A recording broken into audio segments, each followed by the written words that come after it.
علیہ وسلم آج میں نے بھی یہ فیصلہ کر لیا ہے کہ جیسے تم نے حضرت ابن رواحہ جیسے لوگوں کو اپنی غلامی میں قبول کیا ہے، آج ابو دردہ کو بھی اپنی غلامی میں قبول کر لو۔ اور سید عالم نور مجسم شفیع معظم صلی اللہ علیہ وسلم نے خبر میں یہ اعلان بھی فرما دیا کہ ابو دردہ کے بارے میں رب مجھ سے وعدہ کر چکا ہے کہ ابو دردہ تمہاری غلامی میں داخل کر دیا جائے گا۔ اس واسطے آج کا ابو دردہ کا آنا یہ پہلے کی طرح نہیں، اللہ نے ان کو اسلام قبول کرنے کی توفیق عطا فرما دی ہے۔ یہ وہ دربار رسالت ہے جہاں جو کوئی ارادہ لے کے جاتا ہے، زبان سے بات بیان کرنے کا مرحلہ بعد میں ہوتا ہے، لیکن اللہ کے محبوب حضرت محمد مصطفیٰ صلی اللہ علیہ وسلم رب کے دیے ہوئے علوم کی روشنی میں خود بتا دیتے ہیں کہ کس حاجت سے کوئی آ رہا ہے اور وہ اپنی زبان حال سے اپنی کس درخواست کو میرے دربار میں پیش کرنا چاہتا ہے۔ اس سلسلہ میں صحابہ کرام علیہم رضوان کے متعدد اقوال جو موجود ہیں اور بعد کے حالات کے لحاظ سے جو احادیث کی تطبیق موجود ہے، سید عالم نور مجسم شفیع معظم صلی اللہ علیہ وسلم نے ایک قوم کا ذکر کیا، ان کے چہروں کا ذکر کیا، ان کی آنکھوں کا ذکر کیا، اور پھر ان کی خرمستیوں کا ذکر کیا، اور رسول اللہ صلی اللہ علیہ وسلم نے اس بیان میں جس کو حضرت برادہ رضی اللہ تعالیٰ عنہ بیان کرتے ہیں، کہتے ہیں کہ میں نبی علیہ السلام کے پاس بیٹھا تھا، سرکار فرمانے لگے ان امتی یسوقها قوم اراد الوجوہ صغار الاعین،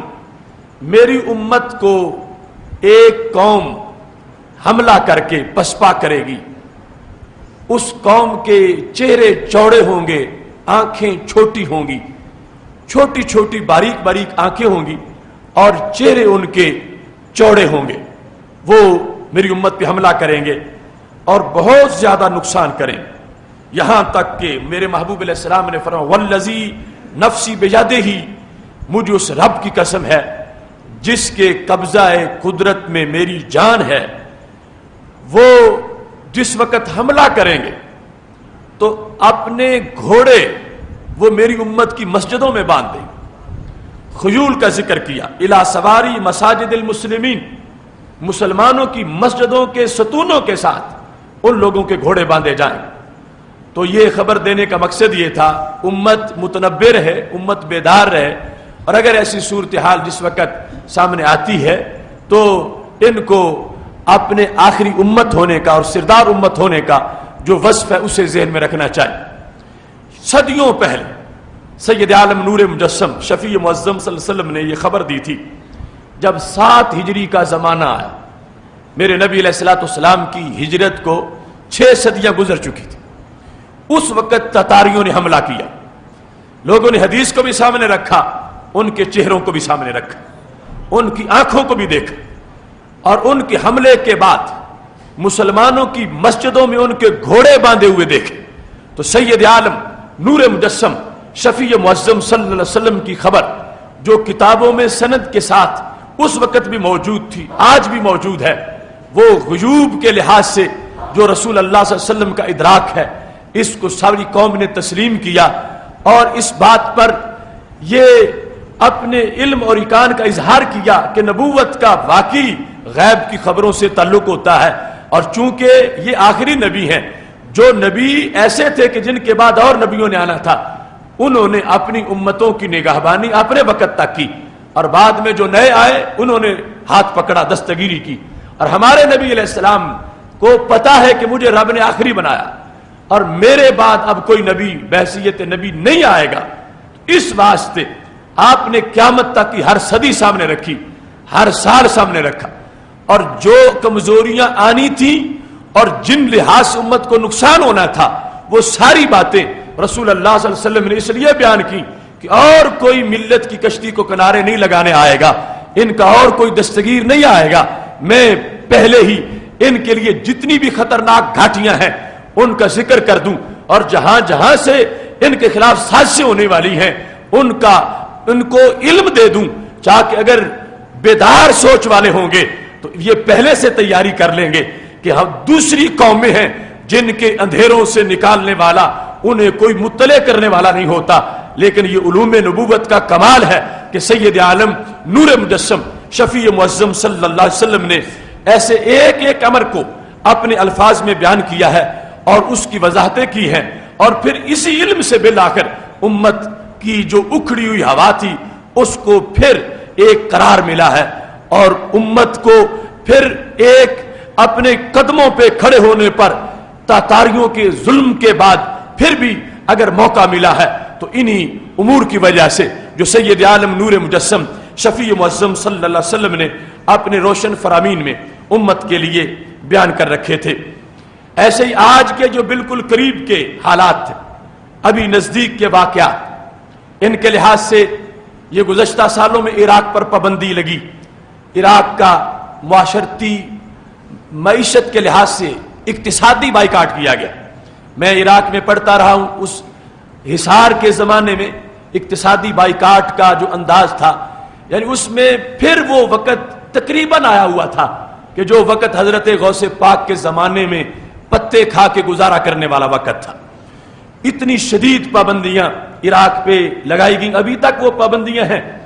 سید عالم نور مجسم شفیع معظم صلی اللہ علیہ وسلم نے جو صحابہ تک معلومات پہنچائیں، ان کے لحاظ سے حضرت جابر رضی اللہ تعالیٰ عنہ کے شاگرد ان سے یہ روایت کرتے ہیں کہ انہوں نے کہا یوشکو اہل العراق اللہ یجیع کفیس ولا درہم، کہ ایک زمانہ آئے گا عراق کا دانا پانی بند ہو جائے گا۔ کفیز آٹے کے توڑے کو کہتے ہیں، یا کوئی چیز بھی اس میں ڈالی جائے، بوری جس میں اجناس ڈالی جائے۔ نبی علیہ الصلوۃ والسلام نے فرمایا وقت آئے گا عراق کے درہم بھی بند ہو جائیں گے، عراق کے دینار بھی بند ہو جائیں گے، اور وقت آئے گا عراق کا اقتصادی بائیکاٹ ہو جائے گا۔ صدیوں پہلے سید عالم نور مجسم شفیع معظم صلی اللہ علیہ وسلم نے جو خبر دی تھی وہ اس گزشتہ صدی کے آخری سالوں میں لوگوں نے دیکھا، اور اس وقت محققین نے جب اس حدیث کو پڑھا تو اس پر باقاعدہ اس عہد کے عرب سکالر نے اس حدیث سے یہ استدلال کیا کہ واقعی رب ذوالجلال نے ہمارے نبی علیہ الصلوۃ والسلام کو ہر صدی کے حالات کا علم عطا فرمایا ہے۔ اور اس کے بعد سید عالم نور مجسم شفیع معظم صلی اللہ علیہ وسلم نے فرمایا یوشکو اہل الشام اللہ یجیع الیہم دینار، وہ زمانہ آ جائے گا کہ جب شام والوں پر بھی پابندیاں لگ جائیں گی اور شام کے دینار بھی بند ہو جائیں گے۔ آج کے وہ اقتصادی معاملات جو دن بدن بڑھتے جا رہے ہیں، اور معاذ اللہ مسلم امہ کے مردہ گھوڑے جو حکمران ہیں ان کے کرتوتوں کی وجہ سے جو آگے حالات بنتے جا رہے ہیں، تو وہ امور سارے جو سید عالم نور مجسم شفیع معظم صلی اللہ علیہ وسلم نے پہلے دیکھے تھے، ایک ایک کر کے وہ ساری ان کی صداقتیں سامنے آ رہی ہیں۔ بیان کرنے کا اس وقت بھی مقصد تھا کہ امت مطلع ہو اور امت سمجھے کہ ان کے نگہبان حالات سے واقف ہیں اور متوجہ کر رہے ہیں، متنبع کر رہے ہیں، تاکہ پہلے سے ہی اپنی پالیسی ایسی بنائے کہ جس سے وہ امور جو ہیں ان کے اندر امت کا جس وقت آمنا سامنا ہو تو ان کے لیے ایسی صلاحیت موجود ہو جس سے وہ ان امور کا اپنی طرف سے مقابلہ کر سکیں اور اپنی ساتھ کو بحال کرنے کے لیے اپنا بھرپور کردار ادا کر سکیں۔ سید عالم نور مجسم شفیع معظم صلی اللہ علیہ وسلم کا بیان کردہ وہ نصاب زندگی جس میں جب سہیل بن عمر کو گرفتار کیا گیا تھا، صحابہ کرام علیہ رضوان کے سامنے جب سہیل بن عمر کو پیش کیا گیا اور نبی علیہ الصلوۃ والسلام کے دربار میں اس کو لایا گیا تو پاک محبوب علیہ الصلوۃ والسلام نے سہیل بن عمر کو عام معافی دے دی، حالانکہ پرلے درجے کا گستاخ تھا، شاعر تھا، خطیب تھا، بڑے بڑے شعر گستاخانہ لکھے ہوئے تھے اور سرکار کی گستاخیاں کی ہوئی تھیں۔ حضرت عمر رضی اللہ تعالیٰ عنہ چپ نہ رہ سکے، کہنے لگے یا رسول اللہ صلی اللہ علیہ وسلم اگر اجازت دو میں اس کے کم از کم دانت تو نکال دوں، چلو مارنا نہیں تو دانت تو نکالوں، اس نے بکواس بڑے کیے ہوئے ہیں۔ جس وقت حضرت عمر نے پوچھا، اب نگاہ نبوت نے جواب دیا، عمر اسے کچھ نہ کہو، تم اس کی باتوں پر ناراض بڑے ہو اور تمہیں دکھ بڑا ہے، لیکن یاد رکھنا یہی سہیل بن عمر ایک دن تقریر کر رہا ہوگا، تم اس کے صدقے جا رہے ہوگے۔ یہ سہیل بن عمر جس کے ماضی کو دیکھ کر تم یہ چاہتے ہو کہ اس کے دانت نکالو، نہیں، ہم اس کے دانت نہیں نکالیں گے، اب باری ہماری تعریف کی آ گئی ہے، اب دانت نکال دے اس کے، یہ صحیح بول ہی نہ سکے، یہ عرب کا خطیب، جو اس نے کرنا تھا وہ کر لیا۔ اب اس کے لیے جو میں دیکھ رہا ہوں، آج اگرچہ بحثیت مجرم میرے دربار میں کھڑا ہے، لیکن یاد رکھنا اسی سہیل بن عمر کے جو خطبے ہیں ان سے پھر ایک دن اسلام کو طاقت ملے گی، ایک دن شان رسالت بیان ہوگی۔ یہ خبر میرے نبی علیہ الصلوۃ والسلام نے دے دی۔ سال گزرتے گئے، زمانہ گزرتا گیا، بالآخر وہ وقت آیا کہ جس وقت سید عالم نور مجسم شفیع معظم صلی اللہ علیہ وسلم کا وصال ہو گیا، اور ایسے حالات تھے کہ امت بہت ہی گھبراہٹ کا شکار تھی۔ اس موقع پر سہارا دیتے ہوئے حضرت صدیق اکبر رضی اللہ تعالیٰ عنہ نے جو تاریخی خطبہ دیا، اس سے امت کے قدم لگے، اور پھر آگے دن بدن امت کے احوال میں وہ کہ اپنے قدموں پہ کھڑے ہو کر کے ہم نے بعد میں بھی نظام چلانا بہتری آنا شروع ہو گئی۔ جو خطبہ مدینہ شریف میں حضرت صدیق اکبر رضی اللہ تعالیٰ عنہ کی زبان پر تھا، وہی خطبہ مکہ شریف میں سہیل بن عمر کی زبان پر تھا۔ یعنی اتنی سوچ ایڈوانس ہو چکی تھی، اتنا ان کا اندر روشن ہو چکا تھا، اور اگرچہ لیٹ آئے تھے اسلام میں مگر ان کی لیٹ نکل چکی تھی۔ اور اس انداز میں کہ حضرت صدیق اکبر امیر المومنین رضی اللہ تعالیٰ عنہ جو مدینہ شریف میں خطبہ دیتے ہیں، وہی خطبہ اسی موقع پر مکہ شریف میں جن راویوں نے سہیل بن عمر سے سنا، سارے الفاظ ایک جیسے، سارے جملے ایک جیسے۔ چلتے چلتے جب یہ بات حضرت عمر رضی اللہ تعالیٰ عنہ تک پہنچی، قال عمر ہینا بالغہ کلام سہیل، جب سہیل بن عمر کا کلام راوی نے جا کر حضرت عمر سے بیان کیا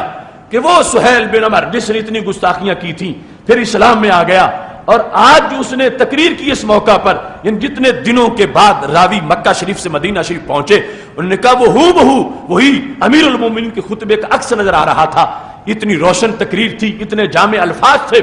حضرت عمر رضی اللہ تعالیٰ عنہ نے جس وقت یہ بات